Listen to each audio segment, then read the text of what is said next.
नमस्कार, आपका हमारे न्यूज चैनल UK24 न्यूज में स्वागत है। मौसम समाचार। उत्तराखंड आपदा में अब तक 74 लोगों की मौत, 19 लापता, 21 अगस्त तक अलर्ट जारी। उत्तराखंड में बीते कुछ दिनों के भीतर हुई भारी बारिश के कारण आपदा जैसी स्थिति उत्पन्न हो गई है। आलम यह कि इस आफत की बारिश के चलते अभी तक तमाम गांवों के साथ ही सैकड़ों परिवार प्रभावित हुए हैं, जबकि आपदा के चलते 74 लोगों की मौत, 43 लोग घायल होने के साथ ही अभी भी 19 लोग लापता हैं। जहाँ एक और प्रदेश की स्थिति सामान्य होने के नाम नहीं ले रही है, तो वहीं दूसरी ओर 21 अगस्त तक प्रदेश के तमाम हिस्सों में भारी बारिश का येलो अलर्ट जारी किया गया है, जिससे स्थितियाँ जस की तस बने रहने की संभावना है। हल्द्वानी में NS नेगी ने शुरू की ड्रैगन फ्रूट की खेती, अन्य किसानों को भी कर रहे प्रेरित।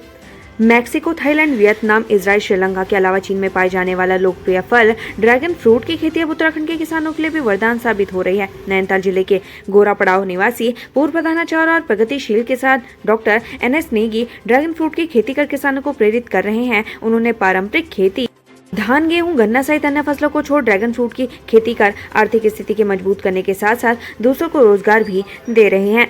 ऋषिकेश के आसपास 100 रिजॉर्ट्स की बुकिंग 31 अगस्त तक कैंसिल करने का नोटिस। मोहन चट्टी हादसे से लिया सबक। ऋषिकेश के पास पौड़ी जिले में स्थित मोहन चट्टी के रिजॉर्ट में हुए हादसे के बाद प्रशासन सतर्क हो गया है। अगस्त महीने में अब 100 रिजॉर्ट में पर्यटकों की बुकिंग रद्द करने का नोटिस जारी कर दिया गया है। पुलिस ने रिजॉर्ट संचालकों को चेतावनी दी है कि अगर इसके बाद भी वो पर्यटक की बुकिंग करते हैं तो हादसा होने पर उनकी जिम्मेदारी होगी। सीएम धामी के कोटद्वार दौरे में बरती गई लापरवाही, पुलिस अधिकारी पर हुआ एक्शन। नरेंद्र नगर PTC में हुआ तबादला। मुख्यमंत्री पुष्कर सिंह धामी के कोटद्वार दौरे के दौरान फोन पर बात करना पुलिस अधिकारी को भारी पड़ गया। मामले में मुख्यमंत्री कार्यालय ने एक्शन लिया है। सीएम के दौरे के दौरान लापरवाही बरतने के मामले में पुलिस अधिकारी को टिहरी के नरेंद्र नगर स्थित पुलिस ट्रेनिंग सेंटर में भेज दिया गया है, जबकि जया बलूनी को पौड़ी का चार्ज दिया गया है। देहरादून में बढ़ते जा रहे डेंगू के मरीज, अस्पतालों में बेड किए गए रिजर्व, 56 मरीजों का इलाज जारी।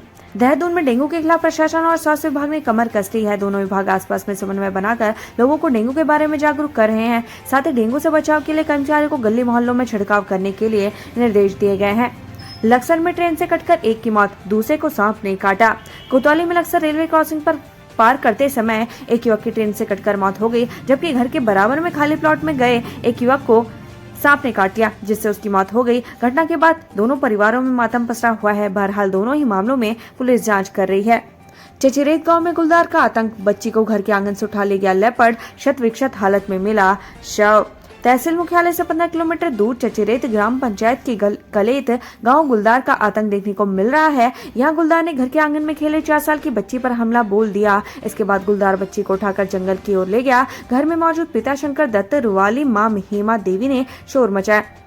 तब तक गुलदार बच्ची को लेकर निकल चुका था। यह घटना शाम 7 बजे के आसपास की है। नैनीताल के नाईसेला गांव में जोशीमठ जैसे हालात, 1 दर्जन से अधिक घरों में आई दरारें, सहमे ग्रामीण।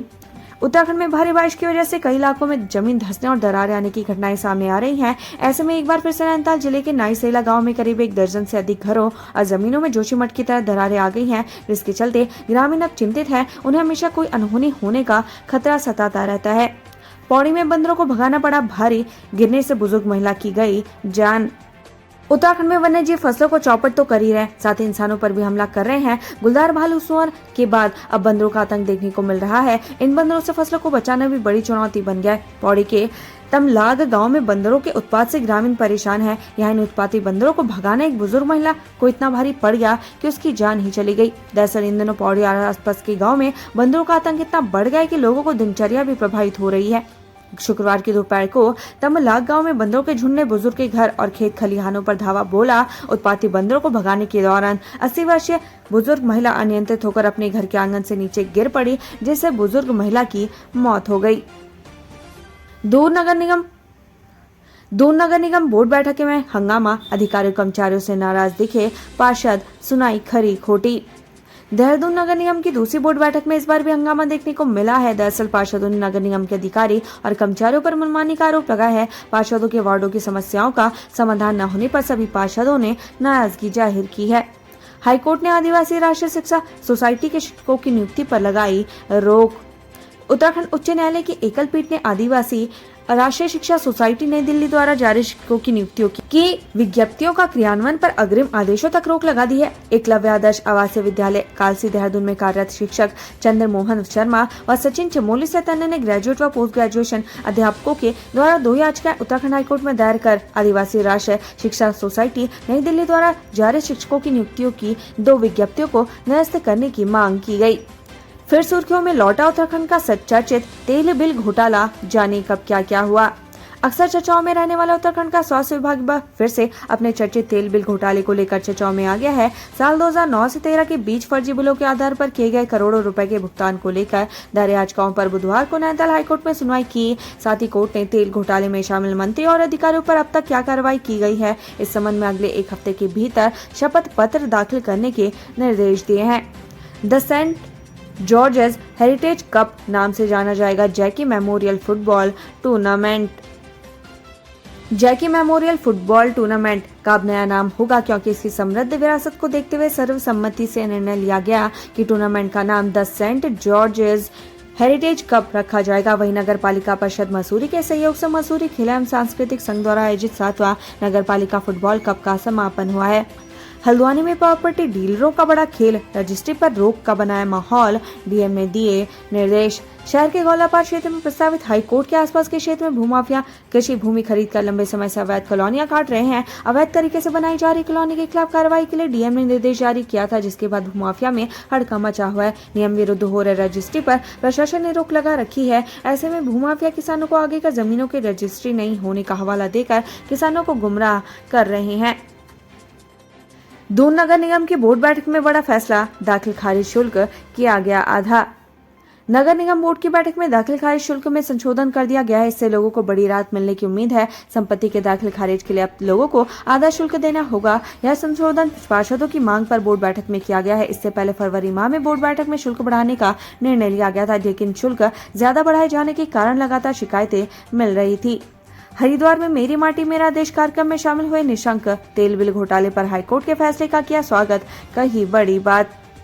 हरिद्वार में रमेश पोखरियाल निशंक ने मेरी माटी मेरा देश कार्यक्रम में हिस्सा लिया। इस दौरान सांसद रमेश पोखरियाल निशंक ने फर्जी तेल बिल घोटाले पर नैनीताल हाईकोर्ट के फैसले का स्वागत किया। उन्होंने कहा, मामले में जो भी दोषी है उन्हें जेल भेजा जाना चाहिए। देहरादून रजिस्ट्रार कार्यालय में बेनामों से छेड़छाड़ मामले में 2 गिरफ्तार, ऐसा था फर्जीवाड़े का मकड़जाल। देहरादून रजिस्ट्रार ऑफिस में जमीन से जुड़े दस्तावेजों से छेड़छाड़ मामला सुर्खियों में है। इस मामले में मुख्य आरोपी एडवोकेट इमरान अहमद को पुलिस ने दबोच लिया है। इसके अलावा रजिस्ट्रार कर्मी अजय छेत्री भी पुलिस के हाथ लगा है। आरोपी बेहद शातिराना तरीके से बेनामों से छेड़छाड़ किया करते थे, साथ ही मुनाफे की रकम आपस में बांट लेते थे। उनके फर्जीवाड़े का मकड़जाल ऐसा था जिसके तह तक जाना काफी मुश्किल था, लेकिन पुलिस ने गुत्थे सुलझाते हुए अब तक 5 आरोपियों को गिरफ्तार कर लिया है।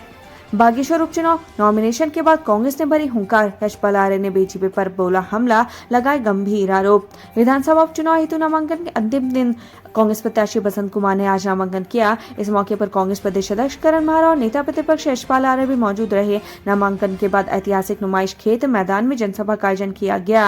जनसभा में भारी संख्या में कांग्रेस के कार्यकर्ता मौजूद रहे। इस मौके पर पूर्व विधानसभा अध्यक्ष गोविंद कुंजवाल ने कहा कि देश को बचाने के लिए सभी को आगे आने की जरूरत है। अब हमें मिलकर लोकतंत्र को खत्म करने पर तुली बीजेपी सरकार को उखाड़ फेंकना होगा। जाम छलकाने के बाद हुड़दंग मचा रहे थे छात्र, दून पुलिस ने उतारा नशा, 4 छात्र गिरफ्तार। थाना प्रेमनगर क्षेत्र के अंतर्गत सरेआम शराब पीकर हुड़दंग करने वाले 4 छात्रों को पुलिस ने गिरफ्तार किया है। इसमें 3 छात्र यूपीईएस और 1 छात्र यूआईटी से गिरफ्तार किया गया है। पुलिस ने सभी छात्रों को आज न्यायालय में पेश किया। थाना प्रेमनगर पुलिस लगातार शराब पीकर हुड़दंग करने वालों के खिलाफ कार्रवाई कर रही है। गरिमा दसौनी ने नौकरशाह की कार्य प्रणाली पर उठाए सवाल, कहा उत्तराखंड में ब्यूरोक्रेटिक डिजास्टर। कांग्रेस प्रदेश प्रवक्ता गरिमा दसौनी ने 2 अधिकारियों पर बीजेपी के पीए की तरह काम करने का आरोप मढ़ा है। उन्होंने 2 पत्रों का हवाला देते हुए अल्मोड़ा जिला पंचायत राज अधिकारी और ज्वाइंट मजिस्ट्रेट रुड़की पर सवाल उठाया है। उनका कहना है कि अफसर अपने उच्चाधिकारियों की बजाय दल विशेष को अपनी रिपोर्ट दे रहे हैं, जो बेहद गंभीर मामला है। उन्होंने इसे प्रदेश में ब्यूरोक्रेटिक डिजास्टर बताया है।